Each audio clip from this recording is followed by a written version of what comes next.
Hi guys, आज हम पढ़ेंगे रोगों के हेतु या कारण सुश्रुत संहिता के अनुसार यानी आचार्य सुश्रुत के अनुसार।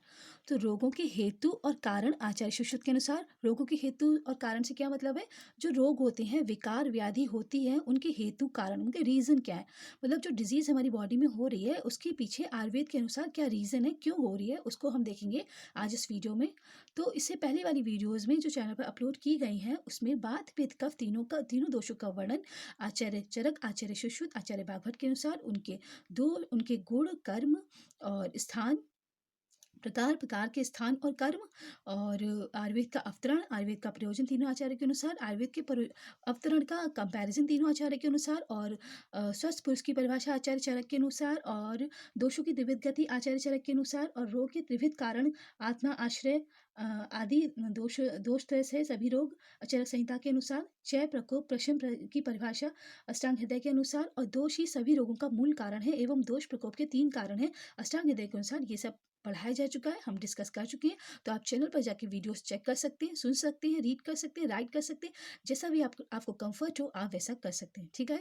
तो अब हम आते हैं रोगों के हेतु कारण यानी कि जो डिजीज़ के रीजंस हैं आयुर्वेद के अनुसार उसके श्लोक पर। तो सबसे पहले उसके रीजंस देखने से पहले हम व्याधि के छोटा सा श्लोक देखेंगे प्रकार का, कि व्याधि कितने प्रकार की बताई है आचार्य सुश्रुत ने। तो ते चतुर्विधा आगंतवा शरीरा मानसा स्वाभाविकारश्च। इसका रेफरेंस है सुश्रुत सूत्र स्थान यानी कि फर्स्ट चैप्टर वेद उत्पत्ति अध्याय का 32 श्लोक। तो ये व्याधियां 4 प्रकार की होती हैं: आगंतुक, शारीरिक, मानसिक और स्वाभाविक। आगंतुक, शारीरिक, मानसिक और स्वाभाविक।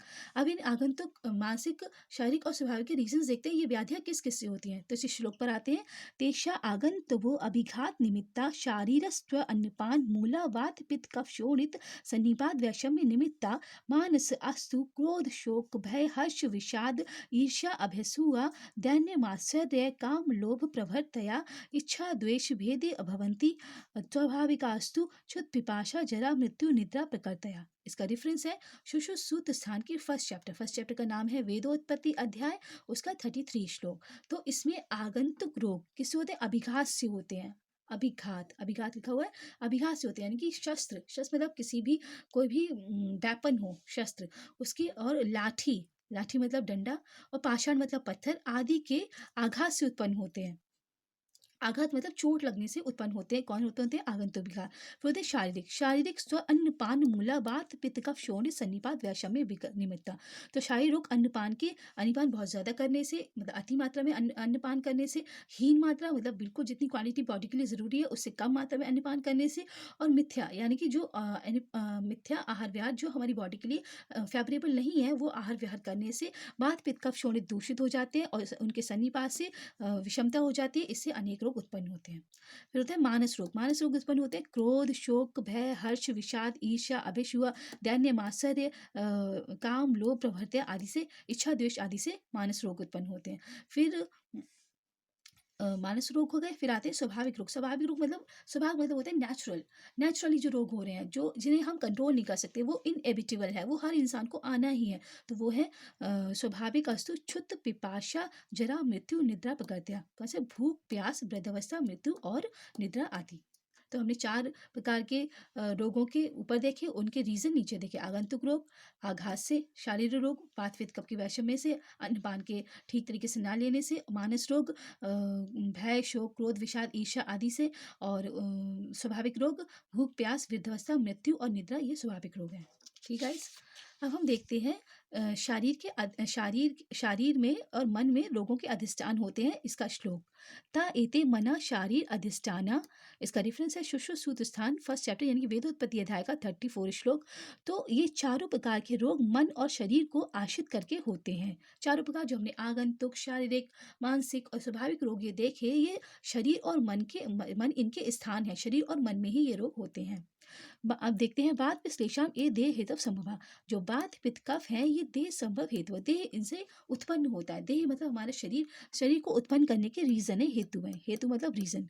तो बात पित्त और श्लेष्मा ये तीनों ही शरीर की उत्पत्ति के कारण है। बात पित्त कफ ये शरीर की उत्पत्ति के कारण, शरीर की ओरिजिन में कारण कौन, शरीर को बनाए रखने के लिए कौन कारण है? बात पित्त कफ। इसका रेफरेंस है सुश्रुत सूत्र स्थान 21 चैप्टर ब्रह्मप्रश्न अध्याय का 3rd श्लोक। अब आते हैं दूसरे श्लोक पर। सर्वेषांच व्याधीनां बात विश्लेषमाणम एव मूलम तलिंगत्वात् दृष्टफलत्वा आगमाच। सुश्रुत स्थान व्याधि समुद्री अध्याय का 24 और 9 श्लोक। सर्वेशांच व्याधिनाम बात विशेषवान एक मूलम। जितनी भी व्याधियां हैं उनमें मूल है बात पित्त और कफ। जितने भी हमारे रोग हैं, डिजीज है, व्याधि है, उनके मूल क्या है? बात पित्त और कफ।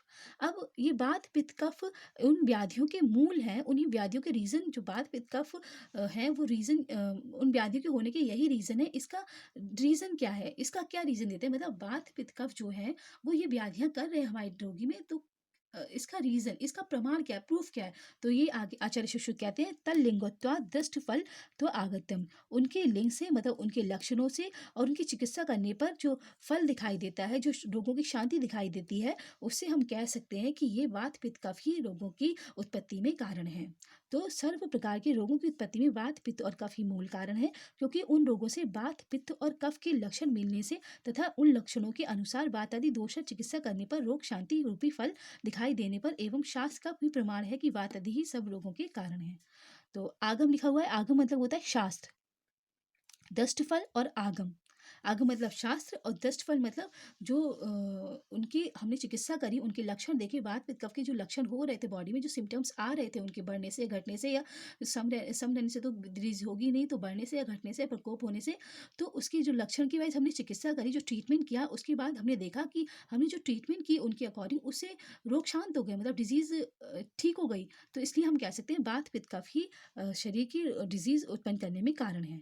और शास्त्र में भी ये दिया गया है, वात पित्त कफ कांड में, आयुर्वेद संहिता में सब कुछ बताया गया है। तो शास्त्र और प्रैक्टिकल नॉलेज दोनों बताती है कि वात पित्त कफ ही रोग उत्पन्न करने में कारण है। ठीक है गाइस, तो हमने वात पित्त कफ रोग करने में कारण क्यों, उसका रीजन देखा।